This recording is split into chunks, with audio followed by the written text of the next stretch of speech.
200 milionów Polaków. Czy świat jest na to gotowy? Bycie posłem Konfederacji czyni wolnym od skrupułów i rozumu. Wiceministrowie się łączą, a lewica się dzieli. Piotr Kraśko postąpił źle, ale wiadomości podle. To zresztą nic nowego. Czwartek, 16 grudnia, Maciej Orłoś w telegraficznym skrócie. Zaczynamy. Jutro premiera drugiego sezonu Wiedźmina na Netflixie, więc na początek trochę fantazy.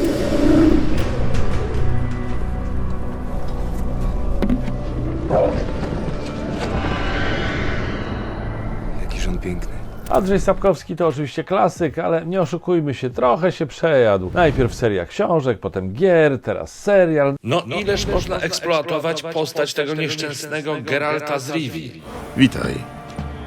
No, Bywaj. A o te inspiracje naprawdę nie trudno. Scenarzystom i producentom podrzucam pomysł skontaktować się ze Stowarzyszeniem Farmaceutów Katolickich Polski. Tam działają ludzie z fantazją przekraczającą wszelkie ramy pojmowania zwykłych ludzi. Ale do rzeczy. Stowarzyszenie Farmaceutów Katolickich Polski przeprowadziło niedawno konferencję na temat niezwykle ważny i palący. Dramat depopulacji w wymiarze lokalnym i globalnym. W wymiarze lokalnym chodziło oczywiście o Polskę. Na stronie internetowej stowarzyszenia możemy zapoznać się z prezentacją pokazującą założenia konferencji. Ciekawe, że za najważniejsze pozytywne wydarzenie, jakie wpłynęło na poziom dzietności w narodzie, autor, ksiądz Krzysztof Bielawny, uznał objawienia w Gietrzwałdzie w 1877 roku. Dla wyjaśnienia, wówczas rzekomo 12-letnim dziewczynkom objawiła się Matka Boska i zaleciła, by Polacy odmawiali różaniec. Ksiądz z tym wydarzeniem powiązał wyż demograficzny z drugiej połowy XIX wieku. No zrozumiałe, nie ma nic bardziej sensualnego niż wspólne odmawianie różańca parami, bez ubrań i bez różańca. Oczywiście.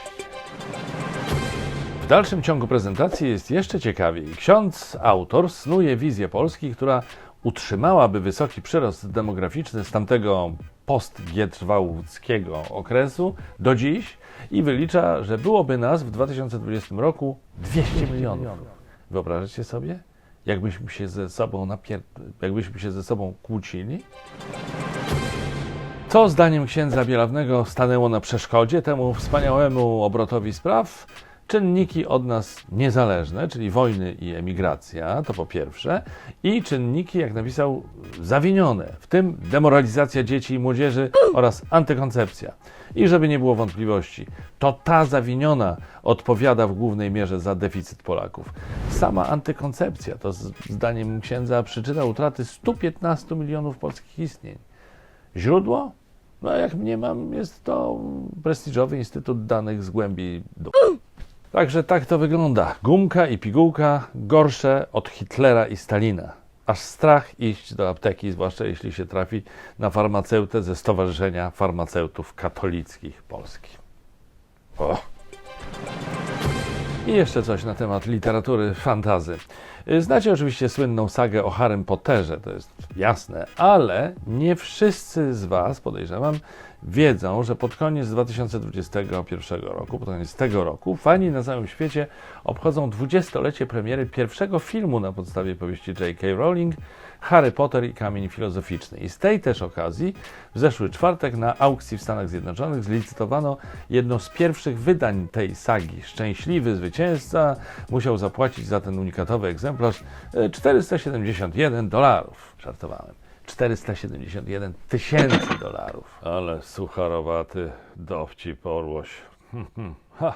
Tym samym pobito rekord i książka ta stała się najdroższym wylicytowanym dziełem XX wieku. Wy nie musicie na szczęście płacić aż tyle, żeby zapoznać się lub przypomnieć sobie przygody słynnego czarodzieja. Wszystkie książki z tej serii znajdziecie w aplikacji BookBeat, której, jak wiecie, używam od jakiegoś czasu. Przesłuchałem sobie zresztą ostatnio część Harry Potter i Czara Ognia, czytaną przez niezastąpionego, wybitnego Piotra Frączewskiego, którego jestem wielkim fanem. No i mam dla Was przedświąteczny prezent. Z kodem WTS otrzymacie dostęp do BookBeat na 30 dni w pakiecie premium za darmo dla nowych użytkowników. Dajcie przy okazji znać w komentarzach, jaka jest Wasza ulubiona książka o Harrym Potterze. Wszystkie informacje na ten temat i link i szczegóły znajdziecie w opisie filmu.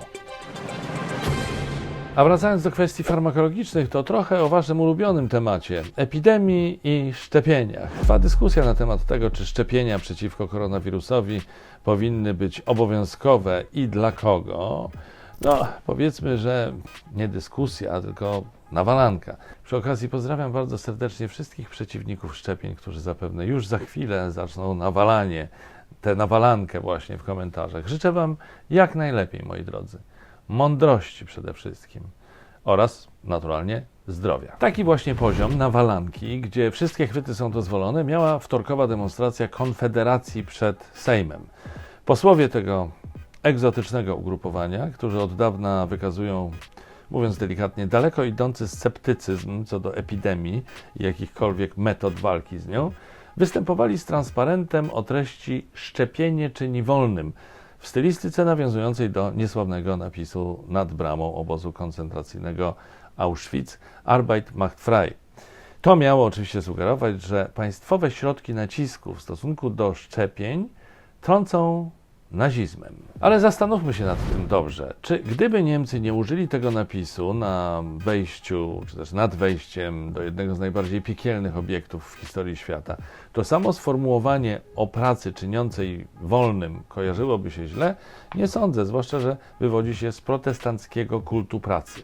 To naziści nadali temu hasłu złowrogi, cyniczny kontekst. Podobnie jest z hasłem, że szczepienie czyni wolnym. Nie ma nic w nim złego. Dopiero wykorzystanie go w cynicznym, opacznym kontekście budzi oburzenie. Kto je wykorzystuje w cynicznym i opacznym kontekście? Konfederacja albo jej zwolennicy. I właśnie przez to bliżej jest im do nazistów. Zresztą pamiętajmy, że mówimy o partii, której lider Janusz Korwin-Mikke ciągle podważa fakt, że Hitler wiedział o Holokauście, kiedyś nazwał chore umysłowo dzieci bredzącymi idiotami, a krytykując Igrzyska Paraolimpijskie stwierdził, jeśli chcemy, by ludzkość się rozwijała, w telewizji powinniśmy oglądać ludzi zdrowych, pięknych, silnych, uczciwych, mądrych, a nie zboczeńców, morderców, słabeuszy, nieudaczników, kiepskich, idiotów i inwalidów. Ze swojej strony dodam, że moim zdaniem, jeśli chcemy, by ludzkość się rozwijała, to w telewizji nie powinniśmy oglądać posła Mikkego. Ein Reich, ein Volk, ein Ticket. Wracając do kwestii covidowych, to chciałbym dodać, że nasz rząd dość oszczędnie stosuje jakiekolwiek obostrzenia w życiu publicznym, nie ułatwia życia przedsiębiorcom, powiedzmy sobie jasno, kpiny sobie z nas robi, naraża nasze zdrowie i życie oraz urąga naszej inteligencji. Tak czy inaczej, Konfederacja raczej nie ma o co kruszyć kopii, zwłaszcza, że PiS ewidentnie czyni gest w kierunku jej elektoratu. W innych krajach jest nieco inaczej. W Niemczech na przykład prawo pozwala ograniczyć osobom niezaszczepionym wejścia do niektórych sklepów. Nie dotyczy to jednak supermarketów, drogerii i aptek. Kontrowersje wzbudza to, że osoby zaszczepione mogą wyposażyć się w opaski sygnalizujące, że są bezpieczne. I tu jest podobnie jak z hasłem Arbeit macht frei. Znów ważny jest kontekst. Niemcy mają dość przykrą tradycję z opaskami, więc może trzeba to było rozegrać w jakiś inny, mniej budzący skojarzenia sposób. Sam mam zresztą pewną propozycję. Zamiast dawać opaski zaszczepionym, może lepiej byłoby nakazać osobom niezaszczepionym noszenie czapki. Na przykład takiej. Wszystko, co się tu dokonuje pod pretekstem walki z pandemią, to jest eksperyment na ludziach. Jeszcze jeden temat związany ze zdrowiem i medycyną. Nasz ukochany Narodowy Bank Polski wybił ostatnio kolejną monetę kolekcjonerską. Dyszkę dziękczynną za poświęcenie w czasie pandemii. Dziękczynienie Adam Glapiński ze swoimi aniołkami składa pracownikom ochrony zdrowia, którzy dla zmyłki na monecie nazwani są służbą zdrowia. Służba zdrowia oficjalnie nie istnieje od ponad 20 lat, a medycy, czyli przedstawiciele ochrony zdrowia, od lat zwracają uwagę, że służbowa terminologia jest rodem z PRL. W Wtedy władza szantażowała ich pojęciem służby, gdy wyrażali jakieś oczekiwania względem warunków pracy.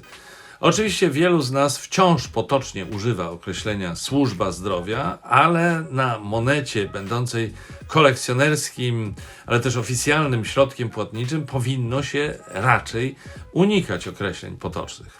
No chyba, że nie. W takim razie proponuję wypuszczenie monety z podziękowaniem dla piguł i łapiduchów. Podejrzewam, że usterka we wzorze monety wynika z niekompetencji, a nie złej woli, ale jakoś dziwnie koresponduje z iście PRL-owskim stosunkiem obecnej władzy do obywateli.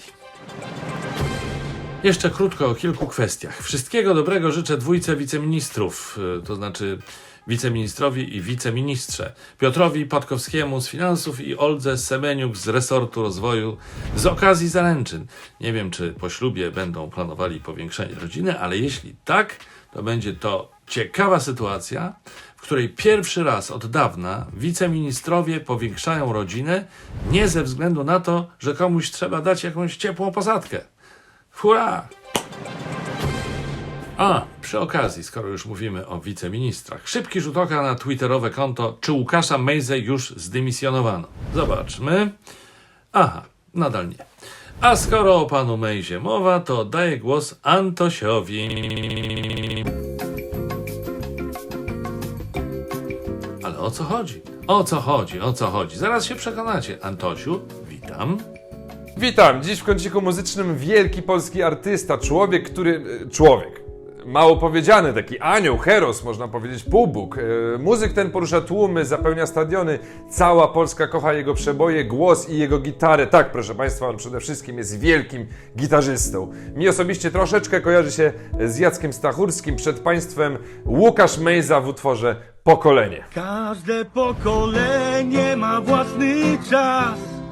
Każde pokolenie chce zmienić świat. Każde pokolenie odejdzie w cień, a nasze nie. Każde pokolenie ma własny czas. Każde pokolenie chce zmienić świat. Każde pokolenie odejdzie w cień, a nasze nie. Z ciekawostek politycznych mamy jeszcze to. Parlamentarną lewicę opuścili posłowie i senatorowie, którzy założyli koło parlamentarne. Polska Partia Socjalistyczna. Kilku parlamentarzystów nie godzi się z metodami zarządzania partią, jakie stosuje Włodzimierz Czarzasty. Do Polskiej Partii Socjalistycznej należeli kiedyś tacy wybitni mężowie stanu jak Ignacy Daszyński czy Jędrzej Moraczewski. Dziś jej twarzą został Andrzej Rozenek, były wicenaczelny tygodnika Nie, wydawanego przez gwiazdora PZPR-owskiej propagandy Jerzego Urbana. A obok niego znalazł się Robert Kwiatkowski, czyli facet, którego osiągnięcia w upartyjnieniu telewizji polskiej pobił dopiero nasz ukochany, wielki Jacek Kurski. Domyślam się, co by na to powiedział słynny członek PPS Józef Piłsudski. Wam kury szczać prowadzać, a nie politykę robić. Na koniec jeszcze chciałbym wspomnieć o Piotrze Kraśce, który został ostatnio skazany za jazdę bez prawa jazdy. Za jazdę bez prawa jazdy. To bardzo źle, że znany i ceniony dziennikarz, który w dodatku w publicystyce nieraz przyjmuje ton moralizatorski, przez ostatnich kilka lat gwizdał na przepisy prawa. Właściwie kilkanaście, bo on najpierw prawko stracił za punkty karne w 2009 roku, a potem w 2014. Okropne i z pewnością będzie mu zapamiętane. Powinien dziękować losowi, że jego brawury i lekkomyślności nikt nie przypłacił zdrowiem albo życiem. Ale nie przypłacił. Tymczasem co robią wiadomości? Zestawiają Kraśkę z osobami, które samochód prowadziły pod wpływem środków odurzających, jak Kamil Durczok, czy z osobami, które na koncie mają wyroki za zabicie człowieka w wypadku, jak Dariusz Krupa. To jest, powiedzmy sobie szczerze i wprost, obrzydliwe. A jeszcze bardziej obrzydliwe, jeśli wziąć pod uwagę, że w wiadomościach i Telewizyjnej Agencji Informacyjnej TVP są nadal osoby, które Kraśkę dobrze znają i z nim pracowały. Szef TAJ Jarosław Olechowski był razem z Kraśką 10 kwietnia 2010 roku w Smoleńsku. Na zmianę dla TVP relacjonowali skutki katastrofy. Razem z Kraśką w wiadomościach pracował obecny prowadzący głównych wydań Michał Adamczyk. Zostało też kilku reporterów z tamtych czasów.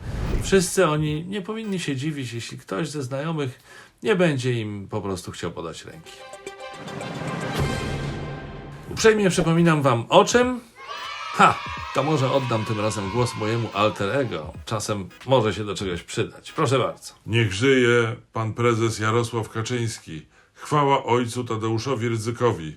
Pozdrawiam serdecznie pana ministra Przemysława Czarnka. Przepraszam. Fanatyk nie może się powstrzymać. Trzeba wybaczyć.